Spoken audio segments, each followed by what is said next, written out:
Lindo clima en Yacuiba.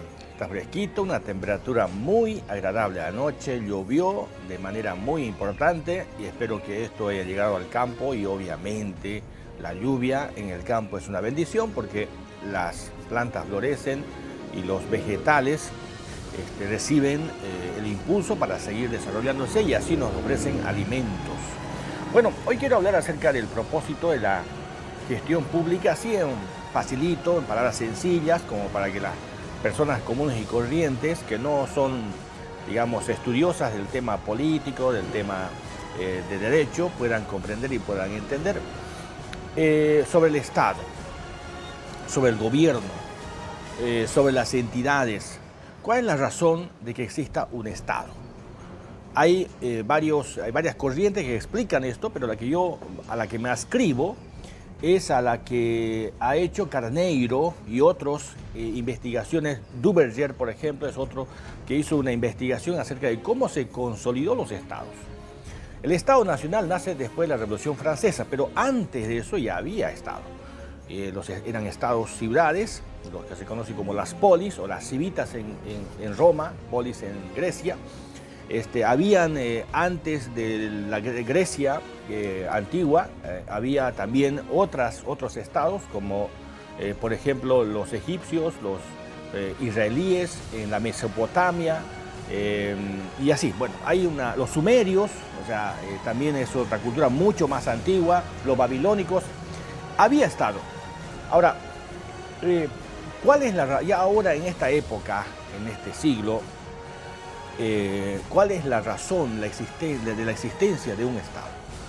Voy a resumir en una sola palabra. Cuando hablo de Estado, hablo de los niveles de gobierno y las dependencias gubernamentales.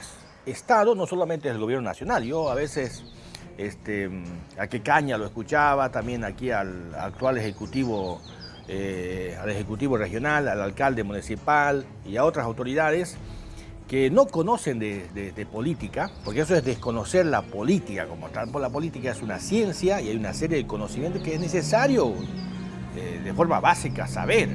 Decían, el Estado Nacional, se refiriéndose al gobierno, cuando ellos son Estado, ellos forman parte del ejercicio de la violencia legítima, que es el poder público, interpretando a Weber, por supuesto. Entonces, se referían al gobierno nacional como diciendo el Estado central, el Estado central está bien, ¿no? O sea, decir esto, porque ellos son Estado periférico, pero decían el Estado nacional, decían. El Estado, no, el Estado son ellos, el Estado es las Fuerzas Armadas, el Estado es la Dirección Distrital de Educación, el Estado es impuestos, o sea, todo eso conforma, toda esa burocracia conforma el Estado nacional. El Estado es un ente jurídico, es una ficción jurídica, no existe en la realidad. Es decir, simplemente es un convencionalismo. Bueno, ¿cuál es el objetivo? Escuche bien. El objetivo es el bienestar del ciudadano. El pacto, el acuerdo que se ha firmado teóricamente entre el Estado y la sociedad, el Estado y el individuo, tiene estos términos. Primero, el Estado se garantiza, o sea, el ciudadano crea el Estado, que es el Leviatán, el monstruo en vez del Behemoth, vamos a crear el Leviatán, como dice la teoría, creamos el Estado, hacemos un pacto, firmamos una carta que se llama la Constitución Política del Estado, con el objetivo de que este Estado nos garantice 4 derechos fundamentales, que nosotros los liberales nos ascribimos. Primero, el derecho a la vida. Este es un derecho natural, preestatal. El Estado tiene la obligación de garantizarnos la vida. Segundo, el derecho a la libertad. Libertad. Es decir, somos libres. Obviamente que esta libertad es restringida, sin duda, es limitada, se llama libertad negativa. Tercero, el derecho a la propiedad privada. El Estado tiene que garantizarnos nuestro derecho a la propiedad, nuestra propiedad privada, aunque eso está en duda, porque la Constitución, esta y las anteriores, establecían, se garantiza el derecho a la propiedad privada siempre y cuando esta cumple la función social. O sea, es ridículo. Bueno, ese debate es otro tema, ¿no? Y cuarto, la seguridad. La seguridad. Yo pueda caminar, transitar sin problema, que nadie me haga daño, para eso la policía, que soy yo, el Estado tiene que garantizarme eso. Esos 4 derechos son indiscutibles, son derechos preestatales. Luego vienen los otros derechos ya que son ya dentro del Estado, que el Estado reconoce, que el Estado establece, pero en estos derechos son... Ahora, englobando todos esos derechos, tiene que ver con esto que es elemental, el derecho al bienestar. O sea, el Estado se ha creado, el gobierno municipal, el gobierno departamental, el gobierno nacional se creó con el fin de garantizarle bienestar a la ciudadanía. O sea, no es al revés. O sea, a veces se cree que el que es responsable, como Evo Morales muchas veces ha dicho, bueno, Evo Morales es un ignorante, ¿qué le podemos pedir a Evo si no ha leído un solo libro en su vida? No entiende nada de política. Entonces, él ha dicho de que debemos garantizar, dice él, el poder del Estado. No, es al revés, debemos restringir el poder del Estado. Una constitución se elabora precisamente por eso, para restringirle el poder al Estado, no al ciudadano, al Estado. Porque el abusivo es el Estado. Entonces, el Estado tiene la obligación. Ahora, cuando hablo de obligación, es que esa es su razón existencial. Le quitamos eso, desaparece el Estado. Ya no tiene necesidad, ya no hay necesidad de que exista el Estado. El gobierno municipal tiene que garantizar el bienestar común. ¿Qué significa eso? Que haya las calles estén limpias, que haya luz en las calles, que yo pueda andar con seguridad, que, por ejemplo, existan los servicios básicos, se garantice el acceso a servicios básicos, que es el agua, la luz, la internet, bueno, entonces el gas domiciliario y otros servicios. Esa es responsabilidad del gobierno municipal. El gobierno municipal tiene que garantizar eso. Esa es su razón, por ese propósito existe. Entonces, el objetivo final del gobierno y del Estado es el bienestar del ciudadano. Eso deben saber los políticos. O sea, eso establece la teoría, eso establece, lógicamente, la razón académica por la que se justifica la creación del Estado. El Estado está para servir al ciudadano, no para que el ciudadano le sirva al Estado. ¿Ah? O sea, cuando usted va al escritorio de un burócrata, él tiene que servirle a usted, no es al revés, por favor, rogándole es al revés. Es decir, usted es como si fuera el cliente y él es el vendedor, tiene que atender, obligatoriamente tiene que atenderlo bien. Entonces, lo que pasa es que hay un abuso de parte del Estado y este es el problema. Es decir, el Estado siempre ha sido abusivo, siempre se ha pasado de la raya, siempre. Por esas razones que tenemos la Constitución. Cuando aquellos que defienden al Estado y son los estatistas, por ejemplo, obviamente les conviene porque de eso viven, es su negocio. La Constitución justamente es la razón por la que el Estado, ¿no es cierto?, siempre se ha pasado de la raya. Entonces, lo que le pone límite al Estado es la Constitución política del Estado. ¿Cierto? Entonces, esta es un poco, digamos, la explicación acerca de la razón por la que existe el Estado. El Estado no está para ser servido por el ciudadano. La clase política no está para que sea servida por el ciudadano, sino para que sirvan al ciudadano. En este momento estamos con la pandemia, el Estado debe garantizar, es su obligación. Cuando dice, gracias a Luis Arce hemos garantizado la vacuna, ¿cómo que gracias? Eso es su obligación, para eso están ahí. La plata que ellos usan no es plata suya, es plata de los contribuyentes, es plata de los bolivianos.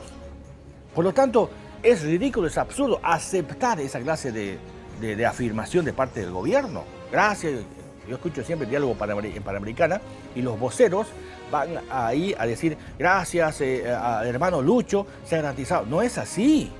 O sea, eso es absurdo, eso es no conocer la política, no conocer nada de política.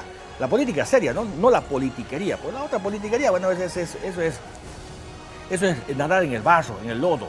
Pero las ciencias políticas tienen ciertos conceptos que explican justamente todo esto filosóficamente.